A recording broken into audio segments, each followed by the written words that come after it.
silky, red, and intentional. She threw her arms around him, and they kissed like it was a scene from a steamy movie. I watched, frozen. My jaw clenched so tightly I thought I'd crack a tooth. But then the hallway camera detected motion. It was Laya. My 6-year-old daughter appeared at the corner of the hall, holding her plush bunny, blinking sleepily like she'd just woken from a nap. She saw them. She saw everything. Dana didn't even flinch. She didn't stop. She didn't cover herself or show the slightest shame. Instead, she snapped, "Lila, I told you to stay upstairs." The man, the doctor, turned to her with a sneer. "You said no one would be home," he grumbled. Dana stormed toward Laya and grabbed her by the arm. My baby flinched and dropped her bunny. "I'm sorry, Mommy, get back upstairs." "You ruin everything." That's when Laya said something that shattered me. "Do you want me to disappear again?" Dana froze. My daughter whispered, "You told me yesterday that I was in the way. That you'd be happy if I just vanished?" I screamed. In the car, my fists slammed against the dashboard. I didn't care if anyone saw. My vision went red. I rewound the footage just to be sure I hadn't imagined it. Then came the moment that ripped my soul apart. As Dana turned away and the man laughed, Laya slowly picked up her bunny, walked down the hallway, opened the balcony door, and stood on the ledge. The live feed had cut out right before she jumped. But I knew what had almost happened. She had been about to leap because her mother, the woman I loved, the woman I married, told her she was in the way. If I hadn't gotten home when I did that day, I might have lost her forever. And now, I wasn't going to wait. I wasn't going to confront Dana. I was going to destroy her and that man and every ounce of safety they thought they had. This wasn't about betrayal anymore. This was about war. Chapter 3, The War Begins. I didn't go home that night. I couldn't. Instead, I drove to my brother David's place and showed him the footage. He didn't say a word for the first 5 minutes. When it ended, he stood up, trembling with rage. "She doesn't deserve to breathe the same air as Laya," he muttered. Exactly. That's when we got to work. Step 1. Securing Laya. The next morning, I went straight to a lawyer, a family law specialist. I told him everything, the emotional abuse, the near-suicide attempt, the footage. He didn't waste a second. "File for emergency custody," he said, and file today. By noon, I had temporary full custody of Laya. The court gave me the right to remove her from that house immediately under emergency child protection. I called my friend, a uniformed officer, and we went together. Dana wasn't home, but Laya was. She ran into my arms when she saw me. "Daddy, are we going somewhere?" I held her close. "Yes, sweetheart. Somewhere safe." As we drove off, I looked at the house in the rearview mirror. She had no idea what storm was coming. Step 2, the mask falls off. That evening, Dana called me, probably wondering why Laya was gone. Her voice was sugar sweet. "Hey babe, I noticed Hila's not home." "She didn't run away again, did she?" I kept my voice calm. "She's safe." She paused. "What does that mean?" "It means I know." Silence. Then the venom crept in. "You've been spying on me." "No, Dana, I've been protecting our daughter." "Something you failed to do." She tried to pivot. She misunderstood. "You know how dramatic she can be." "I have the recording," I said coldly, "of everything, including your boyfriend, the balcony, and your words." "You ruin everything." Click, she hung up. 2 hours later, I got an email from her. No subject, just one line. "We need to talk. Please, let's fix this." Step 3, the doctor's downfall. While my lawyer worked on the custody case, I launched a separate battle, one against him, the predator in the white coat. I dug into his identity, Dr. Alan Royce. It didn't take long to uncover dirt. He had a trail of misconduct complaints, all quietly settled, hushed up by his hospital's board. But this time, he crossed the wrong man. With the footage in hand, I filed a report with the Hospital Ethics Board, the Medical Licensing Authority, and the media. Oh yes. I leaked the footage, edited to exclude Laya's identity, but clear enough to show Dr. Royce and Dana in a compromising situation while a child stood in plain view. Days later, headlines popped up. Pediatric surgeon suspended after shocking home video emerges. His license was under review. His position gone, his reputation destroyed. Step 4, Dana's panic. The final nail came during the custody hearing. Dana walked in looking haggarded. No makeup, hollow eyes. She brought a lawyer, expensive, polished, and tried to claim I was manipulating Laya, that I staged the footage, that I provoked the whole thing, but the judge wasn't buying it, especially after hearing Laya's own recorded statement. My daughter, with her sweet, trembling voice, told the courtroom, "Mommy told me I make her life hard. She said she'd be happier if I wasn't around." That was it. Dana broke down sobbing, but the judge didn't flinch. He ruled full permanent custody in my favor. Dana was granted only supervised visitation, pending psychological evaluation. Her face crumpled. Her world collapsed in that courtroom, and I didn't shed a single tear. Final chapter. The silence after the storm. 2 months passed. Laya was thriving. Truly thriving in ways I hadn't seen in years. She slept peacefully now, ate without being coaxed. Laughed without hesitation. Her art shifted too from dark, confused scribbles to bright, sunny drawings of stick figure families. Me, her, a dog, sometimes a garden. Never her mother. Dana's collapse. I heard Dana tried to reach out again through friends, even mutual family. They told me she'd lost her job, resigned from public embarrassment, that Dr. Royce had cut ties and fled the state, that she was undergoing mandatory counseling. She sent a letter once, not a text, not a call, a handwritten shaking scroll. I messed up. Please let me see her. I was overwhelmed. I was scared. I didn't mean it. I didn't respond. My lawyer did formally, legally, with a polite but firm reminder of the court's restrictions. It was no longer about revenge. It was about protection. And Laya deserved that above all else. The final twist, a visitor with regret. One rainy afternoon, I got an unexpected knock on my door. It was Dana's mother, Laya's grandmother. She looked frail, remorseful. "I didn't know how bad it was," she said softly.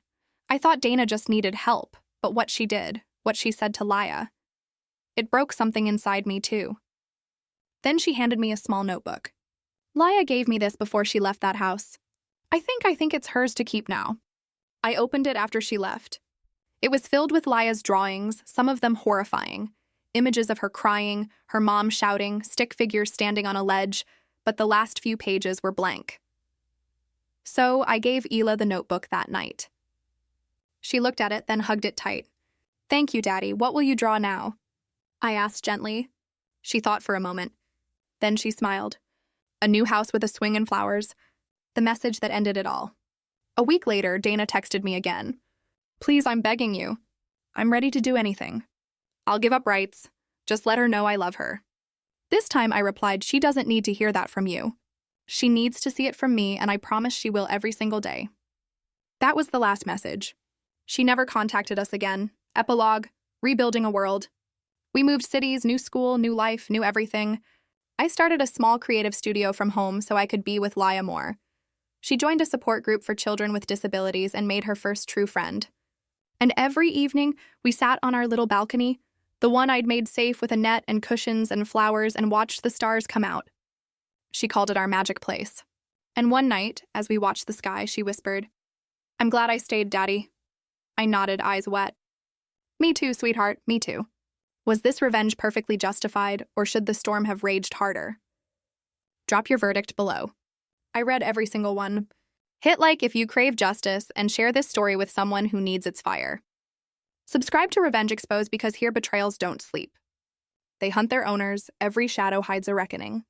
Every mask breaks and every betrayal is answered. Stay sharp, stay unbroken, stay tuned. I punished my son after he said something racist.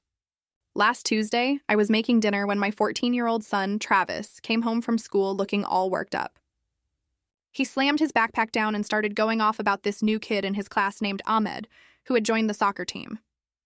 I was only half listening while stirring the pasta sauce. But then Travis said something that made me freeze.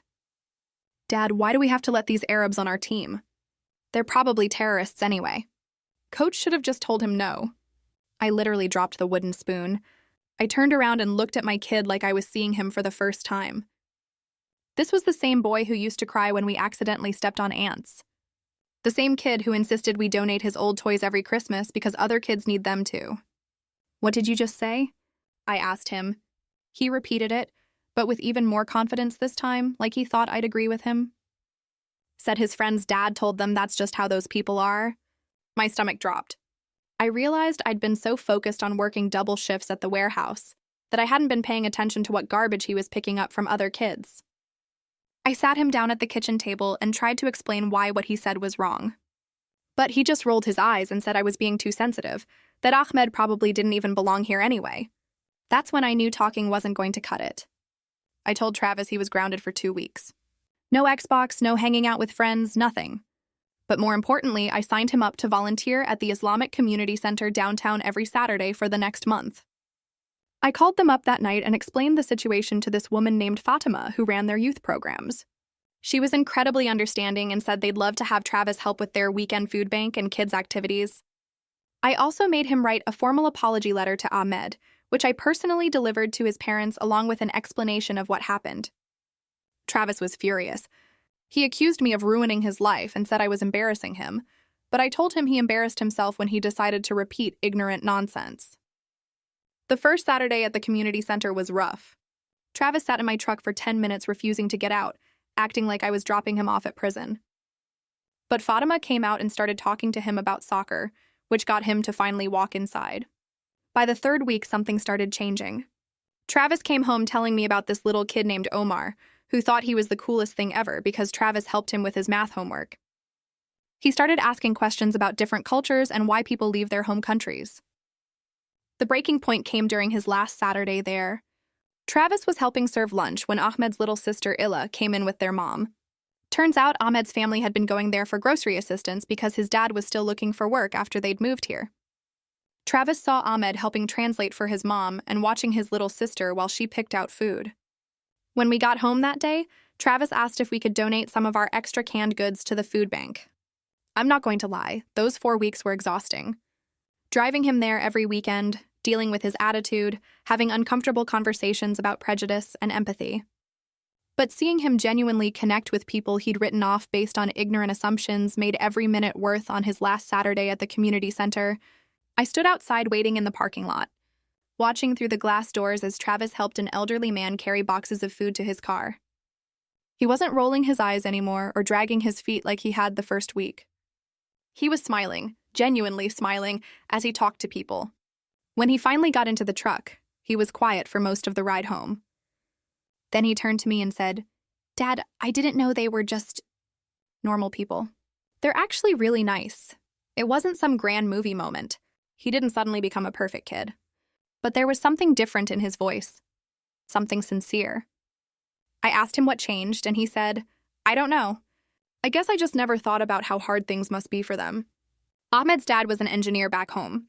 Now he's delivering food while trying to learn English. That's not fair.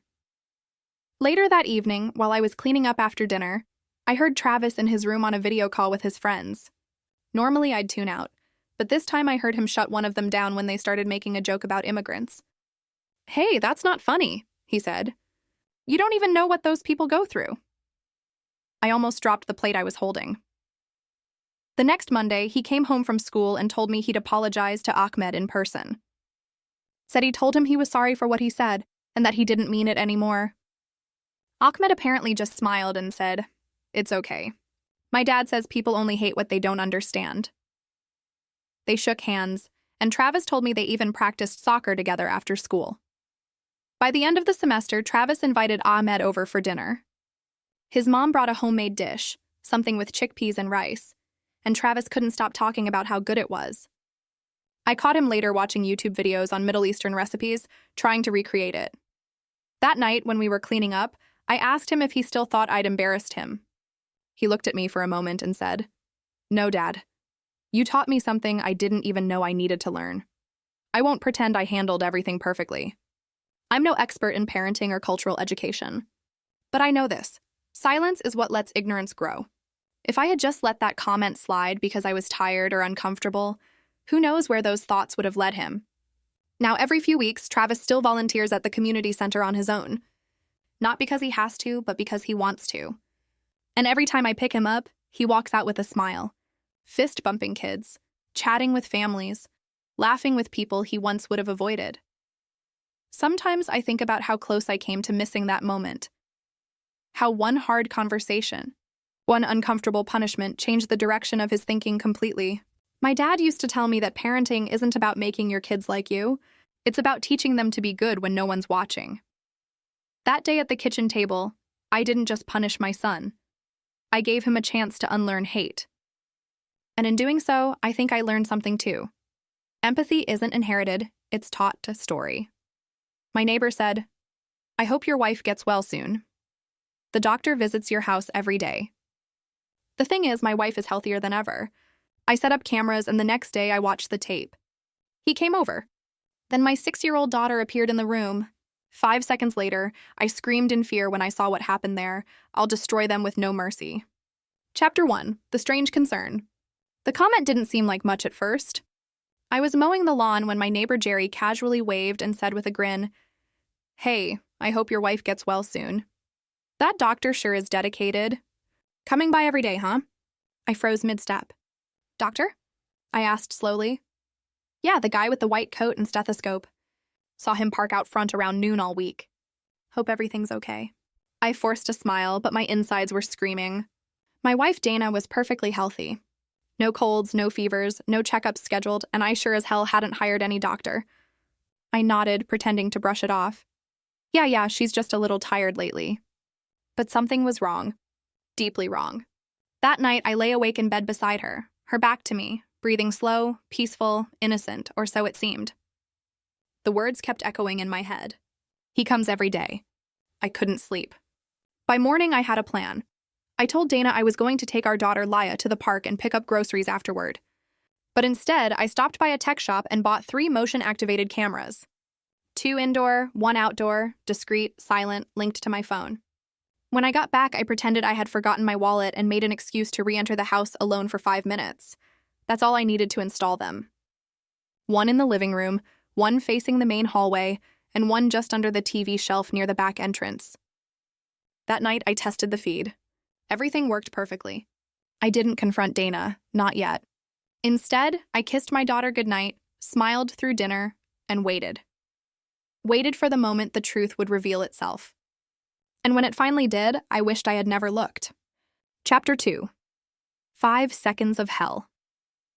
The next day, I left early, pretending to have a long work shift. I kissed Dana on the cheek and hugged Leia tightly before heading out. "Be good today, sweetheart," I whispered. She nodded, innocent as ever, her small arms wrapped around my neck. By noon, I was sitting in my parked car 2 blocks away from the house. I had a clear view of the camera feeds on my phone. At exactly 12:07 p.m., the outdoor camera lit up. A sleek black car pulled into the driveway. A man stepped out. Tall, mid-40s, white coat, polished shoes. A stethoscope casually looped around his neck. Jerry wasn't lying. The so-called doctor walked right into the house. No knocking, no doorbell, just a casual push of the door, and he was inside. I switched to the living room feed. Dana appeared almost immediately. She wasn't sick. She wasn't limping. She wasn't pale or fragile. She was smiling, wearing something far too revealing for a midday appointment.